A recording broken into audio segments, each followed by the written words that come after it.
তেতিয়াহ'লে 2 বছৰৰ ভিতৰত 1971 চনৰ 24 মাৰ্চৰ আগতে অহা সকলো ভাৰতীয় নাগৰিককে 2 বছৰৰ ভিতৰত সকলো মাটিৰ পট্টা দিয়াৰ ব্যৱস্থা কৰা হ'ব। মোৰ অখিল গগৈৰ প্ৰতিশ্ৰুতি সব টিভি আছে, সবকে কৈ আছো, সবৰ সন্মুখত কৈ আছো, কি বুলি ক'লো, এনেকুৱা এখন অসম দিন যিখন অসমত সংখ্যালঘু ৰাইজক এনেই কোনেও মাৰপিট কৰিব নোৱাৰিব। মই কৈছো আপোনালোকক, মই কৈছো 2 বছৰৰ ভিতৰত যিসকল ভাৰতীয় নাগৰিক, প্ৰত্যেকজন ভাৰতীয় নাগৰিকক নিজৰ মাটিৰ পট্টা দিয়াৰ ব্যৱস্থা গ্ৰহণ কৰিব। 3 বানপানী আৰু গৰাখহনীয়া সমস্যাৰ পৰা সংখ্যালঘু ৰাইজ, নদীপৰীয়া ৰাইজ, মিচিং ৰাইজক 2 বছৰৰ ভিতৰত সম্পূৰ্ণ বানপানী নিয়ন্ত্ৰণ কৰি আপোনালোকক সুৰক্ষা।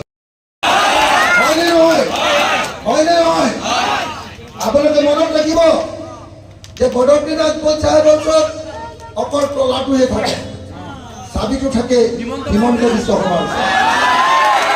হয়নে নহয়? মামাৰ ওচৰত থাকেনে নাই? থাকেনে নাই? গতিকে আপোনালোকক মই অনুৰোধ কৰিলো যে AIDFৰ তলা চাবিত কোনেও ভোট নিদিব দেই। আকৌ এইবাৰ যেতিয়া গম পাইছে যে কংগ্ৰেছ আৰু ৰাইজৰ দল একলগ হৈ গ'ল, এইবাৰ কোনো পক্ষে বিজেপি জিকিব নোৱাৰে।